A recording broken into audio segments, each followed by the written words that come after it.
One of the questions I get asked a lot over on my Twitch streams or here in YouTube comments is how did I get into game development? And more importantly, a lot of people are curious about how I learned to make games in the first place. And I'm not going to make a video telling you how to learn anything because as someone who's had dyslexia for my whole life and I've had to figure out how to spell better and communicate better in the written form, and heck, even reading has been a struggle for me for most of my life, I understand that learning is an incredibly personal thing and it's going to be your journey that helps you figure out how to learn something as challenging as game development. I get it. Coding isn't everyone's cup of soup, but there's plenty of ways and strategies for you to probably figure out how to make it work in your own brain. But what I do want to leave you with is that you're going to make a bunch of shitty games. It has to happen. Your first game's going to be crap. The second game's going to be crap. The third game actually won't get finished because you'll have your idea for your fourth game, which indeed will be crap. But the most important thing about that piece of shit game is it's going to be better than the first few games you've made. And I know this because even though I'm working on my current commercial game, Hexagod here, I sometimes feel like I'm an imposter. I feel like I don't know what I'm doing. So it's always really helpful for me to go back to my itch page and see my very first published game, Network Protector, which was actually made back in Unity for the GMTK 2020 Game Jam almost 4 years ago to date. And it's this clunky little game where you have to shoot at a constant rate, and every so often you're going to rotate, and you can only move in the direction you've rotated. So right now we can move horizontally, and eventually here, if we wait long enough, you'll see these little viruses, I think I call them, come out. Oh, and now I'm facing the wrong way and I can't go and attack. So it is a clunky little game that sucks. It's not very fun, but I'm incredibly proud of it because without that game, I wouldn't have gotten the itch to keep making games, to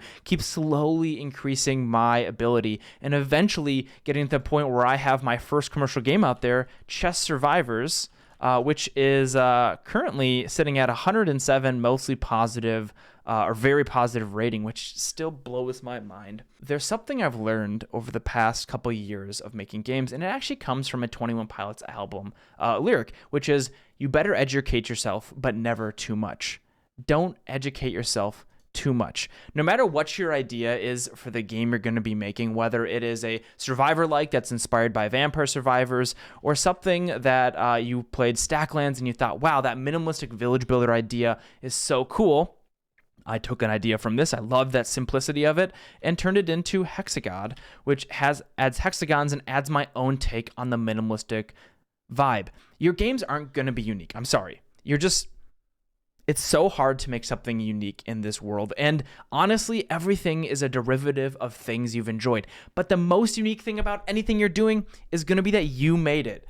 And so as you get stuck in that tutorial hell, realize that following tutorial after tutorial after tutorial is teaching you how other people like to make games. It's one of the reasons I don't make a lot of tutorials on this channel, is because I think it's an incredibly personal thing to do. Just like learning anything is incredibly personal, how you approach game development is your own flavor of it. Sure, there's great tips and tricks you can find from watching those tutorials, but the composition of the project and what sort of games you make is going to be coming from inside of you. It's going to be coming from your experience of making shitty game after shitty game after shitty game. So go make those shitty games. Go experiment. Go fail. Go make 50 prototypes that don't ever see the light of day, because eventually, I know if you stick with this hobby long enough and you keep making games, eventually, you're going to get your game out the door. You're going to be working on a demo. You're going to be putting it into the next fest. You're going to be getting feedback from players. You're going to be making something like this Hexagod game that I created that feels good to play. And you're going to look back like I am right now and thinking, when did I figure out how to do some of these things so good? But even still, you're going to be playing your game and you're going to be like, this game isn't any fun. And so you're going to get feedback from players, you're going to get feedback from friends and family, you're going to hear people having fun from something you created, and it's going to add that really positive loop in your head about, I can do this, because you can do it. It just takes time. So get out of tutorial hell, go start making games, and more than anything, fall in love with the game dev journey, because it is a journey. It's a long journey. It takes a lot of time. I've been Aarimous. I love it if you go check out Hexagod. The link will be below, probably a little card up top. But until next time, I've been Aarimous. I'll see you later. Bye-bye. Go make games. You got this.